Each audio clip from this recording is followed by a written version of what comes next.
దేవుని వాక్యాన్ని చదువుకుందాం. ఈ రాత్రి వాక్యాంశం నిమిత్తం మార్కు సువార్త 14వ అధ్యాయం 32వ వచనాన్ని చదువుకుందాం. If you have Bible, please turn with me to the Gospel of Mark, chapter 14 and verse 32. వారు గెత్సేమనే అనబడిన చోటుకు వచ్చినప్పుడు ఆయన, నేను ప్రార్థన చేసి వచ్చే వరకు మీరు ఇక్కడ కూర్చుండుడని తన శిష్యులతో చెప్పి, and they came to a place which was named Gethsemane, and he said to his disciples, sit ye here while I shall pray. యేసు ప్రభువారు ఈ లోకంలో జీవించిన కాలంలో అన్ని విషయాల్లో మనకు మాదిరి ఉంచారు. He set an example, a perfect example for all of us.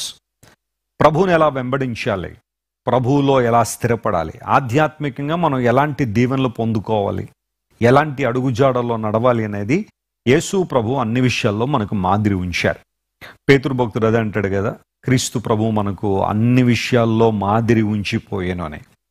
Gethsemane తోట గురించి చాలా విషయాలు మనం ధ్యానం చేస్తూ ఉంటాం. ఎన్నో పాటలు గెత్సెమనే తోటను కేంద్రంగా చేసుకుని పాటలు కూడా పాడుతూ ఉంటాం. కల్వరి ప్రేమను తలంచున్నప్పుడు కలుగుచున్నది దుఃఖం, ప్రభువా నీ శ్రమలను ధ్యానించినప్పుడు పగులుచున్నది హృదయం అనే పాటను ఆల్మోస్ట్ ఎవ్రీ చర్చ్లో, ప్రతి సంఘంలో ఆ పాటను పాడుతూ ఉంటారు. గెత్సెమనే తోటలో విలపించుచున్న ఒక కేక, ప్రభు యొక్క ఆక్రందన. ఆయన శిలువ మరణానికి వెళ్ళక మునుపు, శిలువ మరణం ఆయనకు విధింపబడక మునుపు రాత్రి, అంటే ఆ ముందు రోజు రాత్రి యేసు ప్రభు గెత్సెమనే తోటలో ఉన్నారు. అంతకుముందు చాలాసార్లు ఆయన గెత్సెమనే తోటకు వెళ్ళారు. ఎందుకంటే ఆయన ఉదయకాలం అంతా పరిచర్య చేసి రాత్రి వేళ గెత్సెమనే తోటలో ప్రార్థన చేయడానికి, ఏకాంతంగా ప్రార్థన చేయడానికి ఆయన అక్కడికి వెళ్తుండేవారని ఆ సందర్భాల్లో మనం చూస్తున్నాం. ఒలీవల కొండ, ఇశ్రాయేలు దేశాన్ని జాగ్రత్తగా మనం పరిశీలన చేస్తే యెరూషలేములో ప్రాముఖ్యమైన ప్రాంతంగా పరిగణించబడుతున్న యెరూషలేము పాత పట్టణం ఏదైతే ఉందో దానికి ఆపోజిట్లో ఒలీవల కొండ అనేది ఉంటుంది. ఆ ఒలీవల కొండకు మరియు యెరూషలేములో ఉన్న ఆ కొండ, సియోను కొండ కానీ కల్వరి కొండ, వీటికి మధ్యలో కెద్రోను వ్యాలీ అనేది ఒకటి ఉంటుంది. ఇప్పుడు మనం ఇశ్రాయేల్ దేశం వెళ్తే ఆ విషయాలను చూడొచ్చు. ఒలీవల కొండ మీద నిలబడితే యెరూషలేము యొక్క పాత పట్టణం అంతా మనం చూడొచ్చు. యెరూషలేం మీద నిలబడితే ఒలీవల కొండను మనం చూడొచ్చు. ఆ ఒలీవల కొండ క్రింద భాగంలో ఒక తోట ఉంది, దానిలో ఒలీవ చెట్లు ఉండేవి. దాన్నే గెత్సెమనే తోట అన్నారు. మీరు చూస్తారు ఈ రోజున ప్రజెంట్ డే పిక్చర్ ఇది. ఈ రోజు యాజ్ ఇట్ ఈస్గా గెత్సెమనే తోట ఎలా ఉందో ఈ పిక్చర్ మనకు నేర్పిస్తూ ఉంది. దాని లోపల ఒలీవ చెట్లు మీరు చూస్తున్నారు. అందులో కపుల్ ఆఫ్ ట్రీస్, కొన్ని చెట్లు మొదటి శతాబ్దానికి చెందిన చెట్లు అని చరిత్రకారులు చెబుతూ ఉంటారు, లేదా శాస్త్రవేత్తలు గుర్తించారు. అంటే యేసుక్రీస్తు ప్రభువారు ఉన్న కాలానికి సంబంధించిన కొన్ని చెట్లు ఇప్పటికీ కూడా గెత్సెమనే తోటలో ఉన్నాయి. నేను చాలాసార్లు ఇశ్రాయేల్ దేశాన్ని సందర్శించడానికి ప్రభు కృపను అనుగ్రహించారు. ఇప్పటికి ఒక 15 సార్లు పైన నేను ఇజ్రాయెల్ దేశం వెళ్ళొచ్చాను. రీసెర్చ్ పర్పస్ కొన్ని సార్లు, ఆ తర్వాత కొన్ని టీమ్స్ని తీసుకువెళ్ళాం. అక్కడున్న ప్రాంతాలను చూపించడానికి. కంపల్సరీగా అందరూ యెరూషలేం విజిట్ చేయాలి అని అయితే నేను చెప్పట్లేదు, కానీ ఎప్పుడైనా అవకాశం ఉంటే చూడడంలో తప్పేం లేదు. బిబ్లికల్ ప్లేసెస్ విజిట్ చేయడంలో తప్పేమీ లేదు. అయితే గెత్సెమనే తోటకు నేను వెళ్ళినప్పుడు for the first time couple of years back నేను వెళ్ళినప్పుడు ఆ లోపల ఒక ఆర్థోడాక్స్ మాంక్ ఒక ఆయన ఉన్నాడు. ఆయనతో మాట్లాడుతున్నాను, సార్ నేను ఇండియా నుండి వచ్చానండి, బిబ్లికల్ ప్లేసెస్ అంటే నాకు చాలా ఇష్టం, ఒకవేళ అవకాశం ఉంటే నన్ను కొంచెం లోపలికి పంపించగలరా అని అడిగాను. కొన్ని సందర్భాల్లో పంపిస్తారు, కొన్ని సందర్భాల్లో చాలా స్ట్రిక్ట్గా లోపలికి ఎవరిని రానివ్వరు. బయట నుండి ఒక మార్గం ఉంటుంది, ఆ మార్గం గుండా వెళ్తూ ఆ తోటను చూసుకుంటూ వెళ్ళొచ్చు. ఆయన ఏమనుకున్నాడో తెలియదు కానీ నన్ను గేట్ తీసి లోపలికి రమ్మన్నాడు. వచ్చిన తర్వాత ఆ తోటలో నేను అలా సంచరిస్తూ ఉన్నప్పుడు యేసుక్రీస్తు ప్రభువు గెత్సెమనే తోటలో శిలువ మరణానికి ముందు ఆ తోటలో యేసు ప్రభువు ప్రార్థన చేసిన సందర్భాలన్నీ జ్ఞాపకం చేసుకుని ప్రభు సన్నిధిలో మరొక్కసారి నన్ను నేను కమిట్ చేసుకున్నాను. ప్రార్థనా జీవితంలో మరింతగా ఎదగాలని, దేవుని కృపలో వర్ధిల్లాలనే ఆశ. అంత మాత్రం కాకుండా ఈ గెత్సెమనే తోటలోనే ఇప్పుడు కొంత భాగాన్ని ఒక చర్చ్ ఒకటి నిర్మాణం చేశారు, ఒక దేవాలయం నిర్మాణం చేశారు. దాని లోపలికి మనం వెళ్తే బైబిల్ పండితులు చెబుతుంటారు, లేదా చరిత్రకారులు ఒప్పుకునే సత్యం ఏంటంటే, యేసుక్రీస్తు ప్రభువారు ఒక రాక్ మీద, ఒక రాయి మీద ఆయన మోకాళ్ళుని ప్రార్థన చేశారు. ఆ స్టోన్ కూడా ఇప్పటికీ ఉంది అని చాలామంది బైబిల్ పండితులు మరియు చరిత్రకారులు చెబుతుంటారు. మీరు చూస్తున్నారు ఈ పిక్చర్, ఇది గెత్సెమనే తోటల్లో ఉన్న దేవాలయం లోపల ఉన్న పిక్చర్. అది మీరు చూస్తున్నారు క్రింద ఆ ఎల్లో కలర్లో ఉన్న ఆ భాగం అంతా కూడా ఆ కాలం నాటి ఒక స్టోన్. బహుశా యేసు ప్రభువారు ఈ స్టోన్ మీద మోకాళ్ళుని ప్రార్థన చేసి ఉండొచ్చు అని చరిత్రకారుల యొక్క అభిప్రాయం. గమనించండి ప్రియులారా, యేసుక్రీస్తు ప్రభువారు ఈ లోకంలో ఉన్న కాలంలో గెత్సెమనే తోటను విజిట్ చేసి ఆయన అక్కడ ప్రార్థన చేసిన అంశాన్ని లేఖనాల్లో మనం చూస్తూ ఉంటాం. ఆల్మోస్ట్ సువార్తికులందరూ కూడా ఈ విషయాన్ని స్పష్టంగా తెలియచేస్తూ, యేసుక్రీస్తు ప్రభు యొక్క చివరి దశలో, అంటే ఆయన శిలువ మరణానికి వెళ్ళక మునుపు రాత్రి వేళ జరిగిన సంఘటనలు బైబిల్ గ్రంథంలో మనం చూస్తున్నాం. మార్కు అనే దైవజనుడు ఈ విషయాన్ని ప్రస్తావన చేస్తూ రాసుకుంటూ వచ్చాడు. యేసు ప్రభు గెత్సెమనే తోటలోనికి వెళ్ళాడని. గెత్సెమనే గెత్సెమనే అనే ఈ మాటకు అర్థం ఏంటి? గెత్సెమనే తోట అని చాలాసార్లు మనం వింటున్నప్పుడు గెత్సేమనే అనే తోటకు అర్థం ఏంటి అని ఆలోచన చేస్తే, గెత్సెమనే అనే మాటకు ఆయిల్ ప్రెస్ అని అర్థం. ఆయిల్ ప్రెస్, నూనె గానుగ అని అర్థం. లేదా కొన్ని ట్రాన్స్లేషన్లో గానుగ అనే మాట, ప్రెస్, ఆయిల్ ప్రెస్. ఇక్కడ ఏం జరుగుతుండేదంటే, ఒలీవ చెట్ల యొక్క సముదాయం అక్కడ ఉంది కాబట్టి అక్కడ నుంచి ఆ ఒలీవ చెట్ల నుండి తీసిన ఒలీవ కాయలు, ఒలీవ పండ్ల నుండి నూనెను ఎక్స్ట్రాక్ట్ చేసేవారు, లేదంటే నూనెను తీసుకొచ్చేవారు. ఆ ఒలీవ తోటలో ఒక గానుగ, ఒక ప్రెస్ ఉండేది. వీరేం చేస్తారంటే, దానిలో ఈ ఒలీవ పండ్లన్నీ వేసిన తర్వాత వాటిని నలగొట్టినప్పుడు ఆ ఆయిల్ ఏదైతే వస్తుందో దాన్ని జాగ్రత్తగా పట్టి కొంచెం వడగొట్టిన తర్వాత దాన్ని పట్టుకుని వెళ్ళి ప్రాముఖ్యంగా యెరూషలేము దేవాలయంలో దీపాలు వెలిగించడానికి, లేదా ఆ దీపాన్ని వెలిగించడానికి ఆ నూనెను ఉపయోగించేవారు. దంచి తీసిన అచ్చ ఒలీవ నూనె అని పాత నిబంధన గ్రంథంలో కూడా రాయబడింది. ప్రత్యక్ష గుడారంలో ఆ నూనెను వాడుతూ ఉండేవారు. సో ఆ ట్రెడిషన్ అలా కంటిన్యూ అవుతూ యెరూషలేము దేవాలయంలో కూడా ఒలీవ నూనెను మాత్రమే ఆ దీపం వెలిగించడానికి ఉపయోగించేవారు. ఇప్పుడు ఆ ఒలీవ నూనె ఎక్కడి నుండి వచ్చేదంటే, ఈ గెత్సెమనే తోటలో ఉన్న ఒలీవ చెట్ల నుండి వచ్చిన పండ్లను వాటిని జాగ్రత్తగా నలి చేయడం వలన, లేదా వాటిని ప్రెస్ చేయడం వలన ఆలివ్ ఆయిల్ అనేది వస్తూ ఉంటుంది. ఒక మాటలో చెప్పాలంటే, యేసు ప్రభువారు తాను శిలువ మరణానికి వెళ్ళక మునుపు గెత్సెమనే తోటకి ఎందుకు వెళ్ళారంటే, ఒక విషయాన్ని గుర్తుపెట్టుకోండి ప్రియులారా, యేసు ప్రభు కూడా మనందరి కోసం నలగగొట్టబడ్డాడు. ఆయన ఒక ఆలివ్స్ని పట్టుకెళ్ళి ఆ ప్రెస్లో వేసి వాటిని ఎలా అయితే నలగొడతారో, దంచుతారో, మన ప్రభు అయిన యేసుక్రీస్తు వారు కూడా శ్రమల వలన నలగగొట్టబడ్డాడు. ఆయన హెబ్రీయులకు రాసిన పత్రికలో పౌలు అంటాడు, ఆయన శ్రమల వలన విధేయత నేర్చుకున్నారని అనే చక్కని మాట అక్కడ రాయబడి ఉంటుంది. అంటే యేసు ప్రభు శ్రమ పొందాడు. ఆయన మనందరికీ మాదిరి ఉంచాడు. కొన్నిసార్లు మన జీవితాల్లో ఏదైనా శ్రమ, ఇబ్బంది వచ్చినప్పుడు కృంగిపోతూ ఉంటాం. నాకే ఎందుకు ఈ శ్రమ, నాకే ఎందుకు ఈ కష్టం అనుకుంటాం. కానీ దేవుని యొక్క విధానాలు కొన్నిసార్లు ఎలా ఉంటాయంటే, శ్రమల ద్వారా దేవుడు మనలను సంపూర్ణులుగా మారుస్తాడు. దేవుని స్తోత్రం చెప్పండి, హల్లెలూయా. అలా అని చెప్పి దేవుడు విపరీతంగా మనం శ్రమ పడతాడని నేను అంటలేదు. కానీ కొన్నిసార్లు దేవుడు శ్రమలు మన జీవితాల్లో అనుమతిస్తాడు, సవాళ్లు మన జీవితంలో అనుమతిస్తాడు, కష్టాన్ని మన జీవితంలో దేవుడు అనుమతిస్తాడు. ఎందుకోసం అంటే, ఆ శ్రమల్లో మనం ఇంకా రాటుదేలడానికి, మనం ఇంకా స్థిరంగా దేవుని ఆరాధించడానికి, ప్రభు కృపలో మనం ముందుకు సాగిపోవడానికి దేవుడు సహాయం చేస్తూ ఉంటాడు. గమనించండి ప్రియులారా, కొన్ని సందర్భాల్లో మనం ఫ్లైట్స్ మీద ప్రయాణం చేస్తూ ఉంటాం. విమానం చాలా ఈజీగా టేక్ ఆఫ్ తీసుకోవాలి అంటే అది ఎదురుగాల్లోనే తీసుకుంటుందట. అందును బట్టి మీరు ఎప్పుడైనా ఎయిర్పోర్ట్స్ కనుక మీరు చూస్తూ ఉంటే, ఒక పోల్ పాతి ఒకలాంటి క్లాత్ కడతారు. అది ఎక్కడైతే ఆ గాలికి అటు ఇటు అది ఊగుతూ ఉంటుందో, ఆ గాలి వీచే దిశను దాని ద్వారా తెలుసుకుని దానికి ఆపోజిట్ డైరెక్షన్లో ఫ్లైట్ని టేక్ ఆఫ్ తీసుకుంటారు.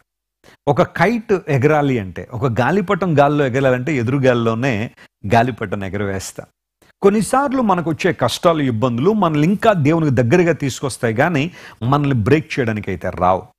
దేవుడు అనుమతించే కష్టాలు, మన పాపం వలన, మనం చేసే అపరాధాల వలన, మనం తీసుకునే చెడు నిర్ణయాల వల్ల కొన్నిసార్లు కష్టాలు వస్తాయి. నేను వాటి గురించి మాట్లాడడం. దేవుని కృపలో మనం వర్ధిల్లుతున్నప్పటికీ, ప్రార్థనలో ఎదుగుతున్నప్పటికీ, దేవుని వాక్యంలో బలపడుతున్నప్పటికీ, దేవుని చిత్తాన్ని నెరవేరుస్తున్నప్పుడు కొన్నిసార్లు ఇబ్బందులు, కష్టాలు వస్తున్నాయంటే అవి దేవుని నిర్ణయ ప్రకారం వచ్చేవి, ఖచ్చితంగా మనల్ని సంపూర్ణంగా మార్చడానికే. ప్రైజ్ ది లార్డ్, హల్లెలూయా. ఆ సందర్భంలో నువ్వు కృంగిపోవడానికి వీల్లేదు. ప్రభువా, ఈ శ్రమలో, ఈ కష్టంలో నేను నిన్ను ఎలా మహింపరచగలను, నీకు మరింత దగ్గరగా ఎలా రాగలను అని దేవుని సన్నిధిలో ప్రార్థన చేసి మనల్ని మనం సిద్ధపరచుకోవాలి. కానీ నాకు ఎందుకు ఈ కష్టం వచ్చిందని, దేవుడు నాకు తోడుంటే ఎందుకు ఇలా జరుగుతుందని అనడానికి వీల్లేదు. సో గెత్సెమనే అనే మాటకు ఆయిల్ ప్రెస్ అనే అర్థం మనం చెప్పుకున్నప్పుడు, అక్కడ ఏ విధంగా ఒలీవ పండ్ల నుండి నూనెను తీస్తూ ఉంటారో యేసుక్రీస్తు ప్రభువారు మన కోసం కూడా అలాగే దంచబడ్డారు, నలగొట్టబడ్డారు. ఒక పరిపూర్ణమైన నూనెగా ఆయన మార్చబడి, నీవు నేను, మనం మాత్రమే కాదు, ప్రపంచం అంతా వెలిగించబడ్డానికి కావలసిన నూనె ప్రభువు నుండి వస్తూ ఉంది. Praise the lord. యేసు ప్రభువారు అన్నారు, I'm the light of this world, నేను లోకానికి వెలుగును అని ప్రభువు చెప్పారు. సో గెత్సెమనే మాటకు అది అర్థం. ఇప్పుడు ఈ గెత్సెమనే తోటలో ఏం జరిగింది? What happen at the garden of Gethsemane? చాలా విషయాలు మనం ధ్యానం చేయొచ్చు, కానీ ఈ రాత్రి ఒక్క ప్రాముఖ్యమైన అంశాన్ని మీ ముందు ఉంచాలని కోరుతున్నాను. ఆ తర్వాత రేపటిదనం కూడా మిగతా విషయాలు గెత్సెమనే తోట గురించి మనం విందాం. జాగ్రత్తగా పరిశీలన చేస్తే యేసు ప్రభువారు తన శిష్యులందరినీ కూడా తీసుకొచ్చి గెత్సెమనే తోటలో ఆయన ప్రార్థన చేయడానికి వెళ్ళారు. లూకా గారు ఈ విషయాన్ని చాలా క్లియర్గా రాస్తూ ఆయన అంటాడు, చూడండి, లూకా సువార్తలో 22వ అధ్యాయంలో 40వ వచనాన్ని చదువుకుందాం. లూకా సువార్త 22వ అధ్యాయం 40వ వచనంలో లూకా అనే దైవజనుడు ఈయన కూడా మాట్లాడుతూ అక్కడ రాసుకుంటూ వచ్చాడు. తరువాత ఆయన బయలుదేరి తన వాడుకు చొప్పున ఒలీవల కొండకు వెళ్ళగా శిష్యులు ఆయన వెంట వెళ్ళిరి. ఆ చోటు చేరి ఆయన వారితో, మీరు శోధనలో ప్రవేశించుకుంటున్నట్లు ప్రార్థన చేయుడని చెప్పి వారి యొద్ద నుండి రాతివేత దూరం వెళ్ళి మోకాళ్ళుని. వావ్! యేసు ప్రభు మోకాళ్ళుని ఏం చేశారట? ప్రార్థన చేశారు. అంటే గెత్సెమనే తోటలో ప్రభువు చేసిన మొట్టమొదటి పని ఏంటంటే, ఆయన శిష్యుల్ని వెంటబెట్టుకుని వెళ్ళి వాళ్ళ దగ్గర ఒక రాయి వేస్తే ఎంత దూరంలో పడద్దో అంత దూరంలో యేసు ప్రభు వారు ఉండి ఆయన మోకాళ్ళుని ఏం చేశారట? ఆయన ప్రార్థన చేశారు. 150 రోజుల ప్రార్థనల్లో మీలో చాలామంది మీటింగ్స్లో పాల్గొన్నప్పుడు నేను మోకాళ్ళ ప్రార్థన గురించి 2 ప్రాముఖ్యమైన సందేశాలు, 2 భాగాలు మోకాళ్ళ ప్రార్థన గురించి మాట్లాడుతూ, బైబిల్ గ్రంథంలో ఎవరెవరు మోకాళ్ళ మీద ప్రార్థన చేశారు అనే విషయాన్ని ధ్యానం చేస్తూ యేసుక్రీస్తు ప్రభు జీవితాన్ని కూడా అప్పుడు పరిశీలన చేశాం. ప్రభు అంతటి వాడు, సృష్టికర్త అయిన దేవుడు ఈ లోకాన్ని దిగి వచ్చినప్పుడు మనుష్యాకారంలో ఆయన మోకాళ్ళుని ప్రార్థన చేశారట. కొన్నిసార్లు మనం చేసే ప్రార్థన ఎలా ఉంటుందంటే, ఏదో చేశాను కదా, ఏదో 2 ముక్కలు ప్రార్థన చేశాను కదా, ఏదో ఒక మాట ప్రార్థన చేశాను కదా అన్నట్టుగా చాలా ఈజీగా ప్రార్థన తీసుకుంటాం. కానీ యేసు ప్రభు మనందరికీ చక్కని మాదిరి ఇక్కడ ఉంచారు. ప్రార్థన చేయడంలో మోకాళ్ళ ప్రార్థన మాదిరి. మన జీవితాల్లో మోకాళ్ళ ప్రార్థన నేర్చుకుంటున్నామా? మన పిల్లలకి నేర్పిస్తున్నామా మోకాళ్ళ ప్రార్థన అనుభవాన్ని? ఒక మాట చెబుతాను చూడండి, తల్లిదండ్రులారా, మీ పిల్లలు, అంటే నేను యంగ్ కపుల్స్ గురించి మాట్లాడుతున్నాను, ఈ మధ్య కాలంలో పెండ్లై ఒక 4-5 సంవత్సరాల క్రితం చిన్న చిన్న పిల్లలు ఉన్నవాళ్ళు, మీ పిల్లలు దేవునిలో ఎదగాలి అంటే మీరే ప్రథమమైన మాదిరి. మీరు చేసే వాక్య ధ్యానం, మీరు చేసే ప్రార్థన వారి మీద చాలా ప్రభావాన్ని చూపిస్తుంది. చిన్నపిల్లలు తల్లిదండ్రులు ఏది చేస్తారో అదే చేయడానికి ఇష్టపడతారు. తల్లిదండ్రులు దెబ్బలాడుకుంటున్నారు అనుకోండి, మాట్లాడితే వాళ్ళు కూడా దెబ్బలాటల్లో బాగా ఎదుగుతారు, పోట్లాటల్లో బాగా అభివృద్ధి చెందుతూ ఉంటారు. కానీ దేవుని బిడ్డలుగా మనం మన పిల్లలకు ఒక చక్కని మాదిరి ఉంచాల, మోకాళ్ళ ప్రార్థన. మా తండ్రి గారు, మేము చిన్నగా ఉన్నప్పుడు, నేను, మా అక్క, మా తమ్ముడు, మేము ముగ్గురం కూడా చిన్న ప్రాయంలో ఉన్నప్పుడు మా నాన్నగారు మోకాళ్ళ మీద ప్రార్థన చేశారు. అప్పుడే కాదు, ఇప్పటికీ ప్రార్థన చేస్తూ ఉంటారు మా తండ్రి గారు మోకాళ్ళ మీద. సో ఆ సందర్భంలో మా తండ్రి గారు మోకరించి ప్రార్థన చేస్తూ ఉంటే మేము కూడా ఆయన చుట్టూ చేరి మోకాళ్ళ మీద ప్రార్థన చేసేవాళ్ళం. మా తండ్రి గారు ఉన్నంతసేపు మేము ఉండలేకపోయినా అసలు అటెంప్ట్ చేసేవాళ్ళం. మోకాళ్ళ ప్రార్థన అంటే ఏంటో మేము నేర్చుకున్నాం. మా తండ్రి గారు బైబిల్ చదువుకునేవారు. ఆయన దగ్గర 4 కలర్స్ పెన్స్ ఉండేవి, blue and then black, red and green 4 pens మా నాన్నగారు దగ్గర పెట్టుకుని బైబిల్లో అండర్లైన్ చేసుకున్నారు. ఆయనకు సౌలభ్యం కొలది పరిశుద్ధ గ్రంథంలో ఒక్కొక్క కలర్తో ఒక్కొక్క వచనాన్ని ఆయన అండర్లైన్ చేసుకుంటూ ఉండేవారు. మేము కూడా అడిగేవాళ్ళం, డాడీ మాకు కూడా ఆ కలర్స్ అన్ని పెన్స్ కావాలని చెప్పి మేము కూడా బైబిల్ అండర్లైన్ చేయడం నేర్చుకున్నాం. బైబిల్ అండర్లైన్ చేయడం తప్పేం కాదు, తీసుకోవచ్చు. మీకు కావలసినట్టుగా బైబిల్ గ్రంథాన్ని అండర్లైన్ చేసుకోవచ్చు, నోట్స్ రాసుకోవచ్చు. బైబిల్ గ్రంథంలో ఏదైనా రిఫరెన్స్లు కావాలంటే ఆ పర్టికులర్ పేజ్లో రాసుకోవచ్చు, అందులో ఇబ్బంది ఏమి లేదు. అలా బైబిల్ని ఉపయోగించడం తప్పు అని కొంతమంది అంటారేమో, కానీ నేనైతే స్ట్రాంగ్గా రికమెండ్ చేస్తాను. మీరు చక్కగా బైబిల్ రాసుకోవచ్చు. మీరు ఎప్పుడైనా రాజమండ్రి వస్తే నా బైబిల్ చూపిస్తాను.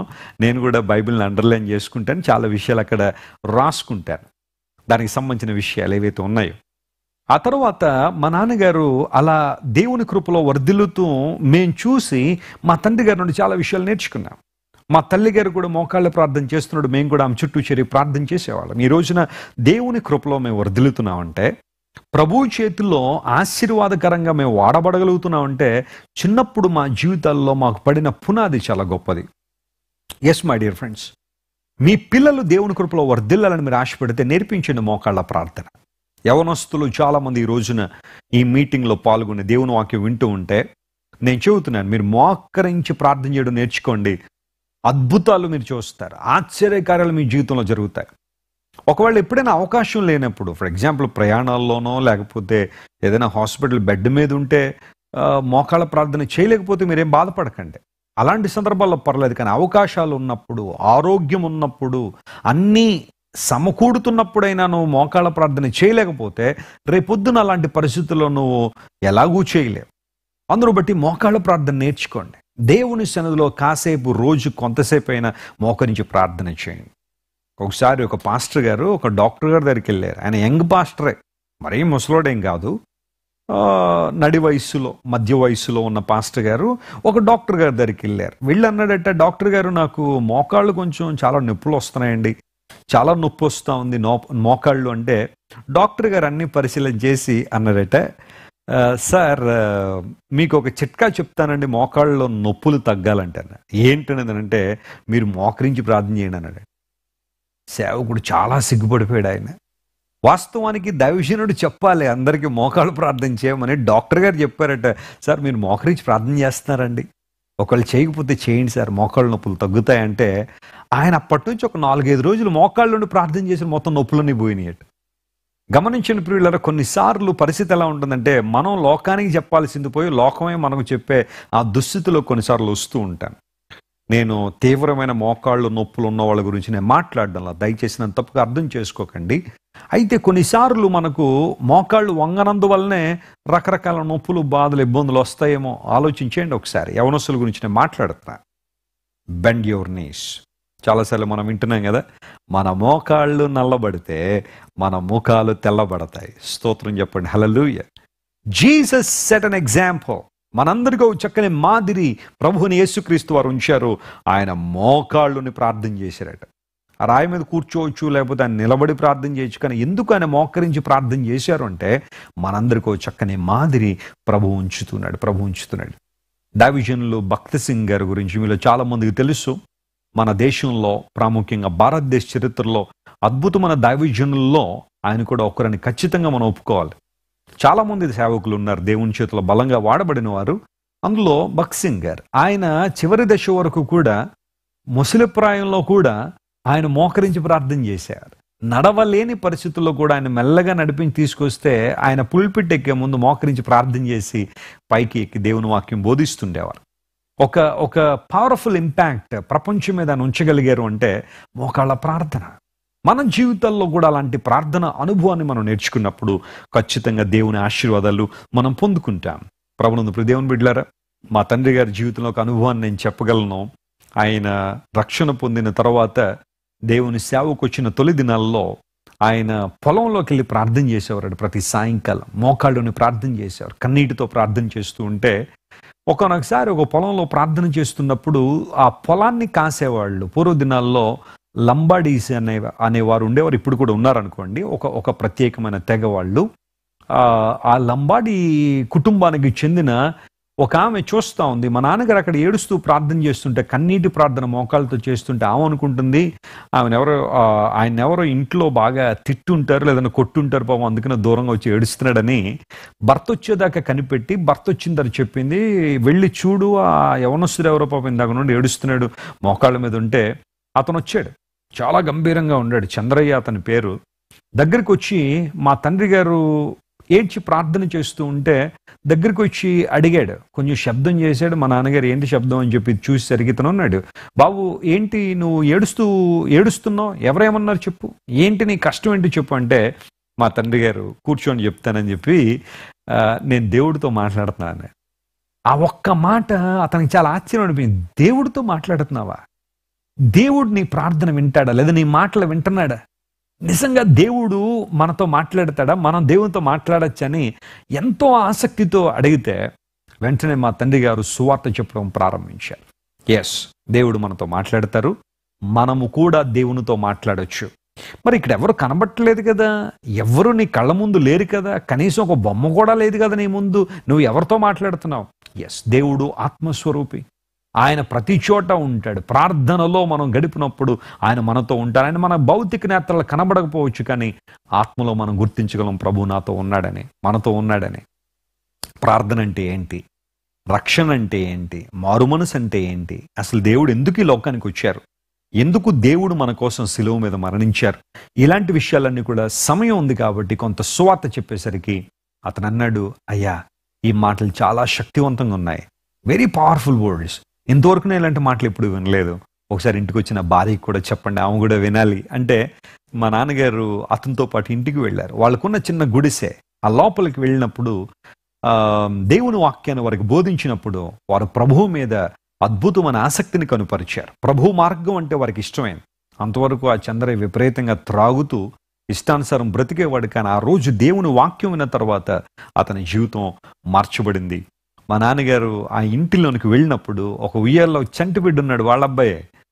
మా తండ్రి గారు అతని చేతిలో ఎత్తుకుని, ప్రభువా ఈ ఇంట్లోనికి ఈ రోజున దావీదునిగా అడుగు పెట్టాను, ఈ బిడ్డ కోసం ప్రార్థన చేస్తున్నాను, ఈ భార్యాభర్తలిద్దరూ కూడా నీ మాటలు విన్నారు, రక్షణ పొందడానికి ఆసక్తి చూపిస్తున్నారు, ఈ కుటుంబాన్ని బలపరచండి, రానున్న రోజుల్లో ఈ కుమారుడు నీ సేవలో వాడబడాలని మా తండ్రి గారు ఒక మాటలో చెప్పాలంటే ప్రవచనాత్మకంగా ఒక ప్రార్థన చేసి ఆ ఇంట్లోంచి బయటకు వచ్చారు. ఆ తర్వాత కాలంలో ఆ కుటుంబంతో ప్రభులో ఎదగడం, బలపడడం, వారు మాత్రమే కాకుండా వారి యొక్క తెగలో ఉన్న చాలా మందిని ప్రభు దగ్గర నడిపించడం, వారందరూ ప్రభు కృపలో వర్ధిల్లడం. ఈ చంద్రయ్య యూజువల్గా డప్పు బాగా కొడుతుండేవాడు ఆయన. ఆ తర్వాత ఇప్పుడు ప్రభువుని అంగీకరించిన తర్వాత దేవుని మందిరంలో డ్రమ్ ప్లే చేస్తూ చక్కగా దేవుని కృపలో వర్ధిల్లుతుంటే ఈ రోజున వారి కుమారుడు అద్భుతమైన సేవ చేస్తున్నాడు. ఆయన మా తండ్రి గారిని ఎంత అభిమానిస్తారో నేను చెప్పలేను. ఆ రోజు దేవుడు ఆ ప్రార్థన వల్ల, ఆ మోకాళ్ళ ప్రార్థన, కన్నీటి ప్రార్థన వలన ఒక కుటుంబాన్ని ప్రభువులోనికి తీసుకురావడానికి ప్రభు సహాయం చేశారు. హూ నోస్, నువ్వు ప్రార్థన చేయడం వల్ల ఎంతోమంది ప్రభావితం చెందుతారో బహుశా ఆ క్షణంలో నీకు అర్థం కాకపోవచ్చు, కానీ learn to pray more and more. ప్రార్థన చేద్దాం. యేసు ప్రభు మనందరికీ ఒక చక్కని మాదిరి ఉంచాడు. చాలా మంది ఈ రోజుల్లో ప్రార్థన చెయ్యాలి అన్నప్పుడు ప్రార్థన టైం వేస్ట్ అనుకుంటారు. ప్రార్థన కాలయాపన చేయడం, లేదా టైం వృధా అయిపోతుందండి, నేను చాలా బిజీగా ఉన్నానండి, చాలా వర్క్స్ నాకు ఉన్నాయి, ఐఎమ్ వెరీ అంబిషియస్, నాకు చాలా ఎయిమ్స్ ఉన్నాయి, అంబిషన్స్ ఉన్నాయి, ఆస్పిరేషన్స్ ఉన్నాయి, నేను ప్రార్థనలో సమయాన్ని వృధా చేసేసి నేను జీవితంలో ఫెయిల్ అవ్వాలని అనుకోవట్లేదని అనుకుంటారు చాలామంది. కానీ ప్రార్థనే కనుక టైం వేస్ట్ అయ్యుంటే, నిజంగా ప్రార్థన కాలాన్ని వృధా చేయడం అయ్యుంటే దేవుడు ఖచ్చితంగా ప్రార్థన చేయమని చెప్పి ఉండడు. ఎందుకోసం తెలుసా? ఆయన నీకన్నా క్రమశిక్షణ కలిగినవాడు, నీకన్నా పర్టికులర్ ఆయన అన్ని విషయాల్లో, ఆయన అన్ని విషయాల్లో బహు జాగ్రత్త కలిగినవాడు. నిజంగా ప్రార్థన టైం వేస్తే అయితే అసలు ప్రభు మనల్కి ఎవ్వరికి ప్రార్థన చేయమని చెప్పుండేవాడు కాదు, ఆయన కూడా ప్రార్థన చేసి ఉండేవాడే కాదు. ఎందుకంటే టైం వేస్ట్ చేయడం నా దేవునికి అసలు ఇష్టమే కాదు. ఆమేన్, ప్రైజ్ ది లార్డ్. దినములు చెడ్డవు గనక సమయాన్ని పోనీయకుండా సమయాన్ని సద్వినియోగం చేసుకోమని బైబిల్ చెప్పినప్పుడు నిజంగా ప్రార్థన చేయడమే కాలం వృధా చేయడం అయితే దేవుడు అసలు ప్రార్థన చేయమని చెప్పుండేవాడే కాదు.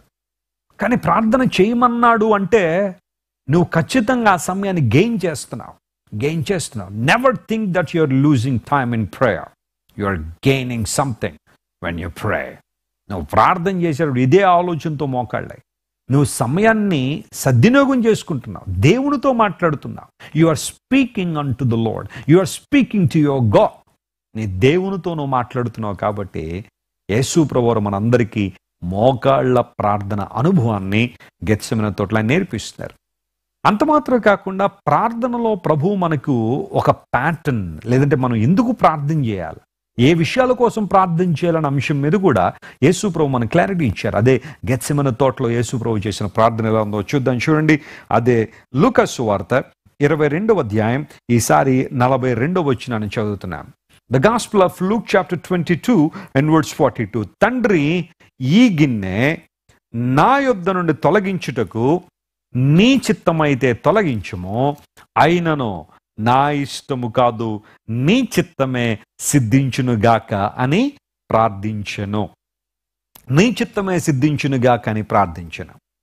మన తెలుగు బైబిల్లో ఒక వర్డ్స్ మనం వెనక ఉన్నాము. అయితే ఈ డిజిటల్ బైబిల్లో ఇంగ్లీష్ని బేస్ చేసుకున్న ఆ వచనాలన్నీ కూడా వాళ్ళు చేశారు. కాబట్టి అప్పుడప్పుడు ఒక్కొక్క వచనం అటు ఇటుగా కనబడుతుంది, ఎవరు కంగారు పడొద్దు. సో తెలుగు బైబిల్లో లూకా సువార్త 22:42లో ఆ మాటను మనం చూస్తున్నాం. ఈ డిజిటల్ వర్షన్లో 43వ వచనం వచ్చింది.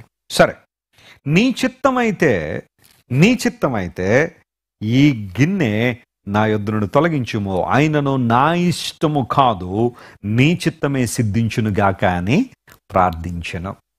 What a wonderful example, pattern that God has given us to pray. దేవుని సన్నిధిలో మోకరించగానే మనం చేయాల్సిన ప్రార్థన అంటే, ప్రభువా జరగాల్సింది నా ఇష్టం కాదు, నీ చిత్తము జరుగునుగాక.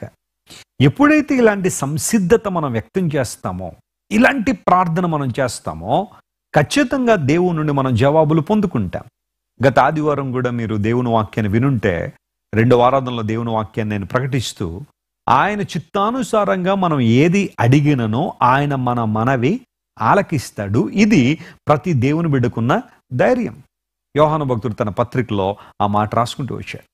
ఆయన్ను బట్టి మనకు కలిగే ధైర్యం ఏదనగా, ఆయన చిత్తానుసారంగా మనం ఏది అడిగినా ఆయన మన మనవి ఏం చేస్తారట, ఆయన ఆలకిస్తాడు. ప్రతి మనవి అని చెప్పలేదు, కానీ దేవుని చిత్తానుసారంగా మనం అడిగే ప్రతి మనవి, అంటే దేవుని చిత్తానికి మన జీవితాలు సమర్పించుకుని ఆయన చిత్తానుసారంగా మనం ప్రార్థించినప్పుడు మన జీవితాల ఆశీర్వాదాన్ని మనం చూస్తాం. Did you align your life in to the path of God? దేవుని యొక్క మార్గములో నీ జీవితాన్ని, నీ బ్రతుకును నడిపిస్తున్నావా? దేవుని చిత్తానుసారంగా జీవించడానికి ఇష్టపడుతున్నావా? పూర్వదినాల్లో ఫర్ ది ఫస్ట్ టైం మేము ఒక టీవీ కొనుక్కున్నాం. మా తల్లిగారు మా తండ్రి గారు వెళ్ళి ఒక టీవీ కొనుక్కుని వచ్చారు. అందులో వార్తలు చూద్దామని, లేదా ఎప్పుడైనా దేవుని వాక్యం వస్తే చూద్దామనే ఒక ఆలోచనలో ఒక టీవీ కొన్నాం.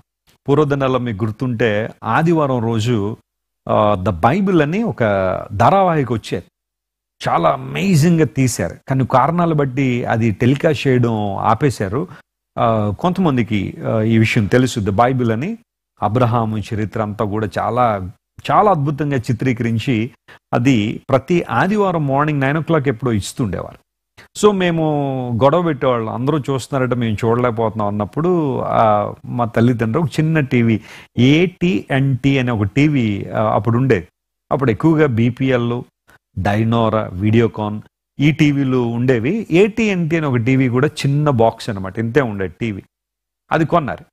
కొన్న తర్వాత అప్పటికి ఇంకా కేబుల్ కనెక్షన్స్ రాలా, యాంటీనా ఉండేది పైన.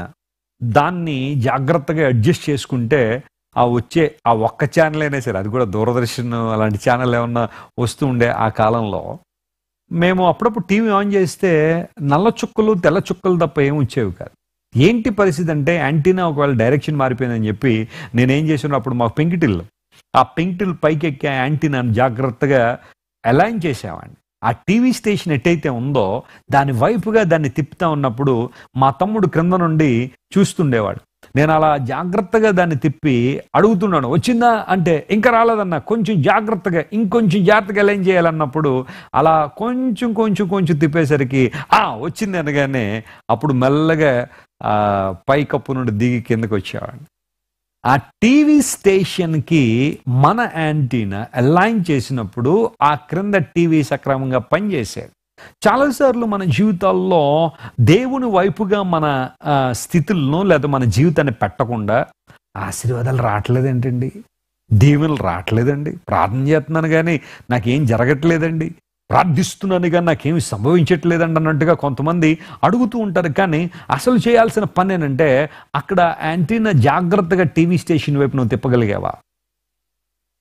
అలైనింగ్ అవర్ లైఫ్స్, మన జీవితాన్ని ప్రభు చిత్తానుసారంగా మలుచుకోవడం. క్రైస్తవ జీవితం యొక్క పరిపక్వత అదే. It's not your will to be done, but it's God's will to be done.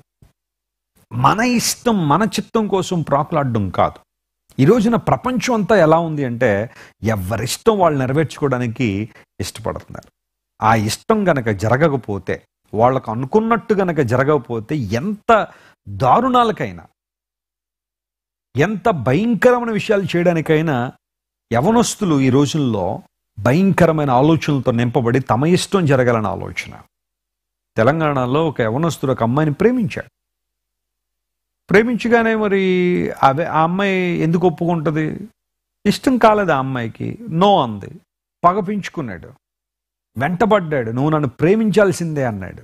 నేను మనసు పారేసుకున్నాను నీ మీద, నువ్వు నన్ను ప్రేమించాల్సిందే అన్నట్టుగా ఆమెను చాలా ఇబ్బంది పెడతా ఉన్నాడు. ఆమె కన్సిస్టెంట్గా నో చెబుతానే ఉంది. ఐఎమ్ సో సారీ, నా ఉద్దేశాలు అవి కాదు అంది. పగపించుకున్నాడు. ఒక రోజున భయంకరంగా ఆమె మీద దాడి చేశాడు, కత్తితో దాడి చేసి చంపేశాడు. ఇప్పుడు ఆ యవనస్తుడు భయపడడం ప్రారంభించాడు. క్షణికావేశంలో చేసిన ఆ పని, అయ్యో తప్పు చేశానని భయపడ్డాడేంటో అడవిలోనికి పరిగెత్తడం ప్రారంభిస్తే మనుషులందరూ పరిగెడుతున్నారు వాడిని ఎలాగైనా పట్టుకోవాలని. ఈ లోపల వెళ్ళాడు. నేను ఎవరికి దొరికినా సరే వాళ్ళు నన్ను అతి తీవ్రంగా కొడతారు, గాయపరుస్తారు, చట్టం ముందు నిలబెడతారు, ఎలాగైనా నాకు శిక్ష పడిపోద్ది, ఈ జీవితం అంతా బందీఖానాలో ఉండాలి, జైల్లో ఉండాలి అనుకున్నాడేంటో అలా వెళ్ళి ఒక చెట్టు కూరేసుకుని చచ్చిపోయాడు. ఎందుకు ఇలాంటి సంఘటనలు జరుగుతున్నాయో తెలుసా? తన ఇష్టం నెరవేర్చాలని ప్రేమించాడు. అమ్మాయి వద్దన్నప్పుడు వెనక్కి వెళ్ళిపోవాలి కదా. కానీ అలా వెళ్లకుండా వెంటపడి తనే కావాలనుకుని తన జీవితం పాడు చేసుకున్నాడు. ఆ అమ్మాయి జీవితాన్ని కూడా పాడు చేశాడు. ఇరుపక్షాల తల్లిదండ్రులు నేటికి ఏడుస్తూనే ఉన్నారు. చాలాసార్లు నీ ఇష్టం అనేది, నీ మూర్ఖత చొప్పున నడిచే నీ ఇష్టం నెరవేర్చబడాలని ఆశిస్తున్న నీవు ఆఖరికి ఏమి సాధిస్తావు? యవనస్తులు కొంతమంది ఇల్లు దాటి వెళ్ళిపోతూ ఉంటారు, ఇల్లు వదిలేసి. వారి ఇష్టం నెరవేర్చబడలేదని, డబ్బులు ఇవ్వట్లేదని, ఇంట్లో తండ్రి ప్రతి దానికి లెక్కడుగుతున్నాడని, ప్రతి చిన్న విషయాన్ని ప్రశ్నిస్తున్నాడని కొంతమంది చిరాకు వచ్చి ఇల్లు వదిలేసి వెళ్ళిపోతుంటారు యవనస్తులు. ఇంకా తల్లిదండ్రుల మీద కోపం పెంచేసుకుని ఎక్కడెక్కడికో వెళ్ళిపోయి ఏదో సాధించాలనుకుంటారు. కానీ ఆఖరికి ఆరోగ్యాన్ని పాడు చేసుకుని, బంధాలను తెంచేసుకుని, శాంతి లేక, సంతోషం లేక, అపవాది చేతుల్లో కీలుబొమ్మలుగా మారిపోయి భయంకర జీవితాలు జీవిస్తూ ఉన్నారు. ఈ రోజు వరకు నీ ఇష్టం జరగాలనుకున్నావు.